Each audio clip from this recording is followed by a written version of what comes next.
The room fell silent the moment the Duke stepped inside. Every voice faded, every smile froze, and every eye turned toward the man who had just changed the shape of the evening. He did not arrive alone. At his side stood a woman no one recognized, dressed simply, her hands bare of jewels, her posture calm but unyielding. And in that instant, before a single word was spoken, everyone understood that the wedding about to begin would never be remembered for vows or flowers. In the autumn of 1893, society in New York City moved by strict rules. Money mattered, family names mattered, and a woman's future was decided long before she learned how to speak for herself. Clara Whitmore had learned this truth early in life. By the age of 23, she had already lost her parents, her home, and every comfort she once believed was permanent. What remained was her pride, quiet and stubborn, and a strength that had grown in the shadow of hardship. Clara lived in a modest boarding house on the edge of Manhattan, earning what little she could by teaching children from working families how to read and write. Her dresses were plain but clean. Her shoes were worn but polished. She did not complain, because she had learned that complaint changed nothing. Still, there were nights when she stared at the ceiling and wondered how her life had been so easily discarded by the world that once welcomed her. Years earlier, she had belonged to a different life. Her father had been a respected accountant. Her mother had hosted small gatherings filled with music and laughter. Clara had been educated, hopeful, and certain that love would be part of her future.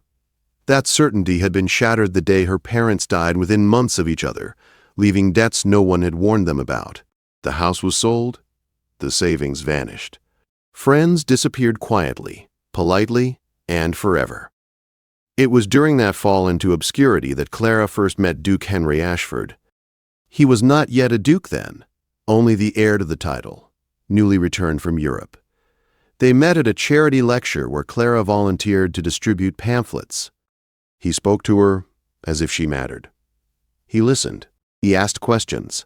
For a brief and dangerous time, Clara believed kindness might grow into something more. But kindness did not survive pressure. When Henry's family learned of her background, the distance appeared overnight. Invitations stopped. Letters went unanswered. And one afternoon, Henry stood across from her with regret in his eyes and duty on his shoulders. He spoke of responsibility, of expectations, of sacrifice. He did not say love. Weeks later, Clara read in the paper that Henry Ashford was engaged to Eleanor Beaumont, the daughter of a powerful railroad magnate. That was 5 years ago. Now Eleanor Beaumont was about to become the Duchess of Ashford. The wedding was held in a grand hall overlooking Central Park, decorated in ivory silk and gold trim. Guests arrived in carriages lined one after another, their laughter floating above the street like music meant only for the fortunate. Inside, crystal chandeliers reflected a world untouched by worry. Eleanor stood in a private room with her attendants, admired for her beauty, her fortune, and her triumph. She had won what she wanted. The man, the title, the future. Yet even as she smiled, there was tension beneath her calm, because she had heard the rumors. Henry Ashford was unpredictable. When the doors opened and the Duke entered, conversation stopped. He wore black, formal, and severe. But it was not his presence alone that stunned the room. It was the woman beside him. Clara Whitmore walked with steady steps, her chin lifted, her expression unreadable. She wore a simple dark blue dress, carefully mended, fitted to her form without extravagance. There was no attempt to compete with wealth, no effort to impress. She looked exactly like what she was, uninvited. Whispers moved through the hall like wind through dry leaves. Who is she? Why is she here? Is that her? Eleanor turned slowly, her smile faltering when her eyes landed on Clara. Recognition struck hard and fast. Her fingers tightened around her bouquet. This was not supposed to happen. Henry had promised the past was finished. Henry led Clara forward, ignoring the tension thickening the air. He did not look at Eleanor. He did not look at the guests. His attention remained fixed ahead, as though the path he walked had been chosen long ago and could no longer be avoided. Clara felt every stare, every judgment. She felt the weight of the room pressing down on her chest, but she did not stop. She had agreed to come for one reason only, not revenge, not anger, but truth. Henry had found her 3 days earlier. She had been correcting papers when the boarding house keeper knocked on her door and announced a visitor. When she opened it, she nearly closed it again. Henry looked older, not weaker, but heavier, as if years of silence had settled into his bones. He did not waste time with apologies. He told her the truth, that he was trapped in a marriage arranged to preserve power, not happiness. That Eleanor knew his heart had never been fully hers, that the wedding felt like a sentence rather than a celebration. Clara had listened without interruption. When he finished, she had asked one question.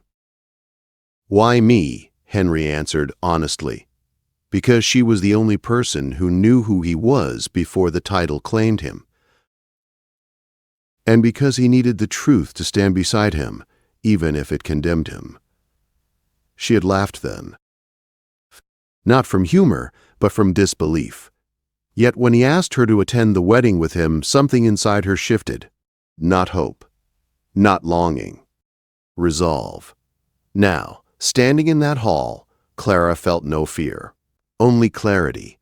The ceremony began with uneasy formality. Eleanor walked down the aisle, radiant and admired. Henry stood waiting, his expression distant. Clara was guided to a seat near the front, though no one knew where she belonged. The officiant spoke of union and devotion, words that echoed hollowly in the vast room. Then came the moment. Just before the vows, Henry raised his hand. The room froze again. He turned, not toward Eleanor, but toward the guests. "There is something I must say before this continues." Gasps followed. Eleanor's face drained of color.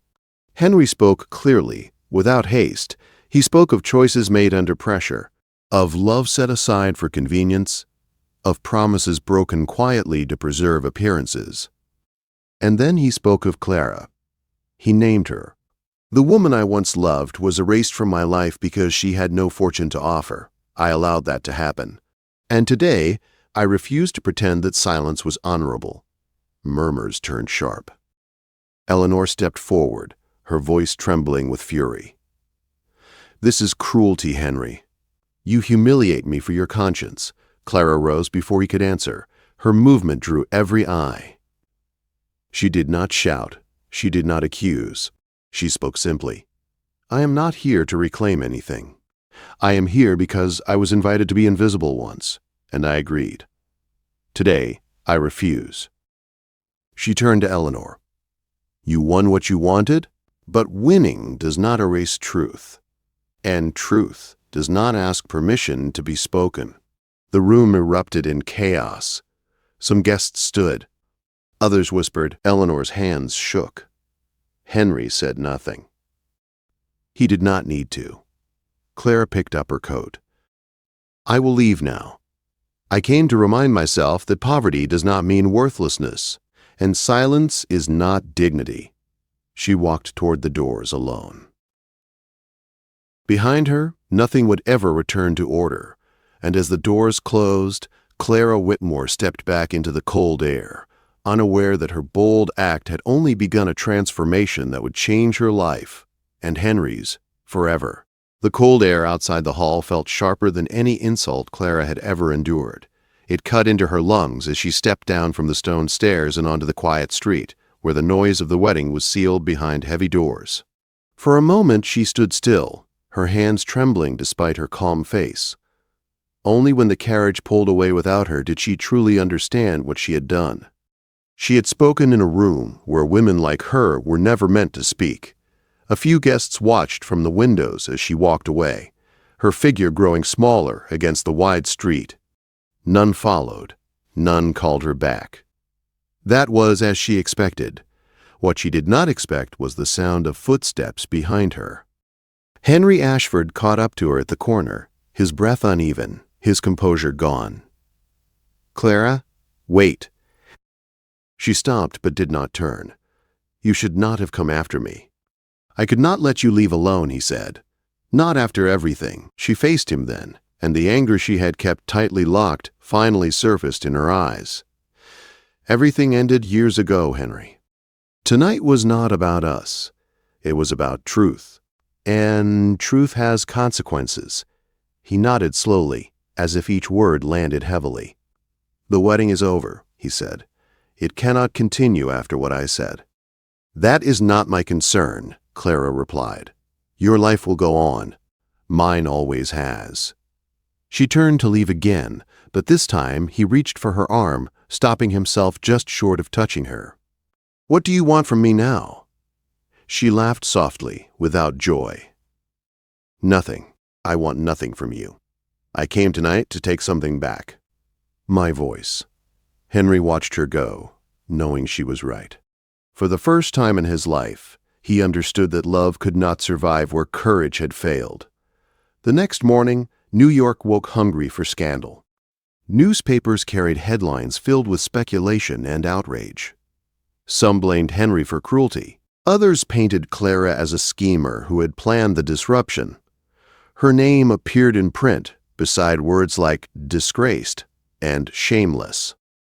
People who had never met her felt free to decide who she was. By noon, Clara had lost her teaching position. The school board summoned her briefly, spoke in careful tones about reputation and donors, and ended the conversation without apology.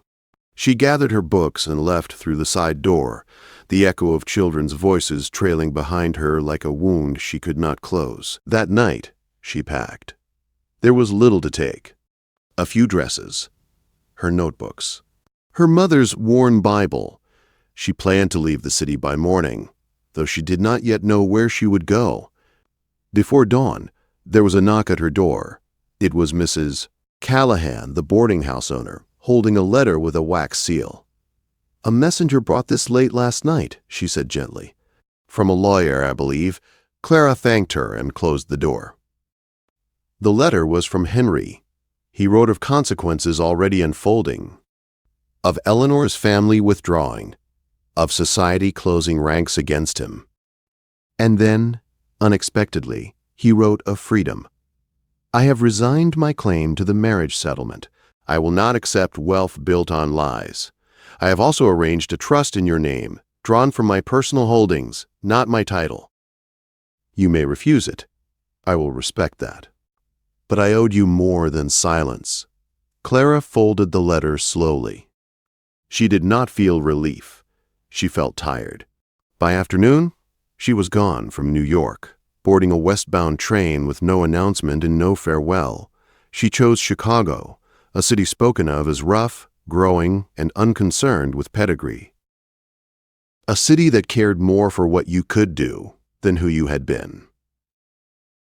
Chicago in 1893 was loud, restless, and alive.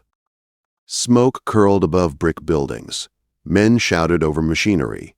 Women walked with purpose. Clara rented a small room near the rail yards and found work within days, teaching immigrant children in a settlement house that did not ask about her past. Weeks turned into months. She cut her hair shorter for convenience. She learned to speak firmly, to command rooms filled with noise and need. The children listened. They trusted her. And slowly, the whispers of New York faded into something distant and unimportant. One evening, as winter pressed hard against the city, Clara was called into the settlement director's office. A visitor waited. She expected trouble. Instead, she found Henry. He looked different. No title in his posture, no certainty in his eyes. "I am not here to ask anything," he said quickly. "I came to tell you that I am leaving New York. I will be working with railway laborers in the West. I needed you to know that your courage did not destroy me. It freed me." Clara studied him for a long moment. "I am glad," she said at last. "Truly." They stood in silence, not as lovers, but as two people who had finally stepped out of shadows. As Henry turned to leave, Clara felt no ache, only closure. But what she did not know was that Eleanor Beaumont, humiliated and furious, had not accepted defeat. And far away, plans were forming that would soon pull Clara back into the world she believed she had escaped. The past was not finished with her yet, and when it returned, it would demand far more than her voice. Winter loosened its grip on Chicago slowly, as if the city had to be convinced that spring was allowed to return. Snow melted into dark streets. Smoke lifted higher into the sky, and Clara Whitmore found herself busier than ever. Her classroom at the settlement house had doubled in size. Children crowded onto benches, their accents thick, their hands rough from factory work, their eyes bright with hunger for something better. Clara taught reading in the mornings, writing in the afternoons, and hope every hour in between. She no longer thought of herself as fallen or forgotten. She thought of herself as useful. That peace lasted 3 months. The letter arrived on a gray morning, delivered by a man who asked her name twice, as if confirming it carried weight. The envelope was heavy, expensive, the seal unfamiliar. Clara opened it slowly. Inside was a formal summons. She was being accused of moral misconduct, fraud, and intentional disruption of a lawful marriage. The complaint had been filed in New York, backed by sworn statements. Her presence was requested, strongly advised, and quietly threatened. Eleanor Beaumont. Clara sat very still as the words settled. She understood immediately. This was not about justice. This was punishment. The settlement director urged her not to go. "These people have money and power," she said. "They will crush you." But Clara had learned something important since leaving New York. Running did not bring peace. Standing did. She packed once more. When Clara returned to New York, the city felt smaller, meaner, like a place she had outgrown. Word spread quickly that the woman from the ruined wedding had come back. Curiosity replaced pity. Some wanted to see her broken. Others wanted entertainment. The hearing was held in a private chamber, not a courtroom. Eleanor sat across the room, dressed in black silk, her face flawless and cold. Henry was not present. He had been named, but not summoned.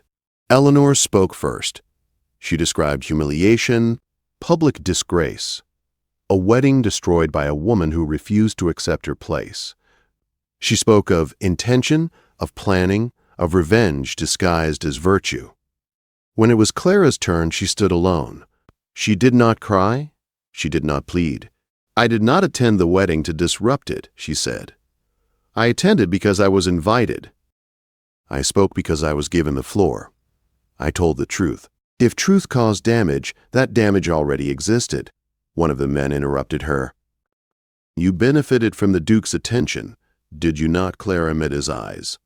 "I lost my livelihood, my reputation, my safety. If that is benefit, it is an expensive one." Eleanor smiled faintly. "She is clever," Eleanor said. "That is her danger." Clara turned to her then. "No," she said calmly. "My danger to you is that I survived." The room shifted. Evidence was requested. Letters. Proof. Witnesses. Clara had little to offer. She had lived quietly, worked honestly, left no trail worth tracking, but Eleanor had overreached. Henry Ashford arrived unannounced on the second day. He brought documents, correspondence between Eleanor and private investigators, letters outlining plans to ruin Clara's credibility, notes discussing timing, optics, and public sympathy, proof that the scandal had been engineered not just once, but repeatedly. The men reviewing the papers went silent. Eleanor stood. "This is a betrayal," she said sharply. "No," Henry replied. "This is accountability." The complaint was dismissed, not publicly, not loudly, but completely. Eleanor left the room without a word. Outside, reporters waited. Questions flew. Names were called. Clara did not stop. Henry walked beside her until the street widened and the noise softened. "You are free now," he said. She nodded. "I always was. I just had to learn it." He hesitated. There is one more thing, the trust I created. You never answered. Clara stopped. I will accept it, she said. On one condition, name it. It funds schools, settlement houses, women who need education and work. Not my comfort. Henry smiled, not sadly this time. That is exactly why it belongs to you. Clara returned to Chicago changed again, but not shaken. The settlement expanded within a year. New teachers were hired. A small library opened. Her name appeared on no plaques. She preferred it that way. As for Eleanor Beaumont, society did not punish her loudly either. It simply turned away. Invitations slowed. Allies distanced themselves. Power without admiration grew heavy. Henry Ashford never married. He worked. Quietly, away from crowds. He sent reports to Clara once a year. She read them with respect, not longing. Years passed. One spring afternoon, as Clara dismissed her students, a man waited near the doorway. He wore plain clothes. His hands bore ink stains. His smile was nervous but kind. "My name is Samuel Brooks," he said. "I read about your school. I wondered if you needed help." She did. They worked together.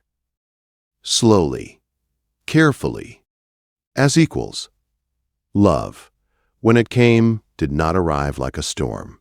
It came like steady ground. On the 10th anniversary of the wedding that never was, Clara stood before a room filled with teachers and children and donors who had never asked where she came from. She told them a simple truth. I was once brought into a room where I was not wanted. I spoke anyway, and my life began. No one applauded wildly. They listened. And that was enough.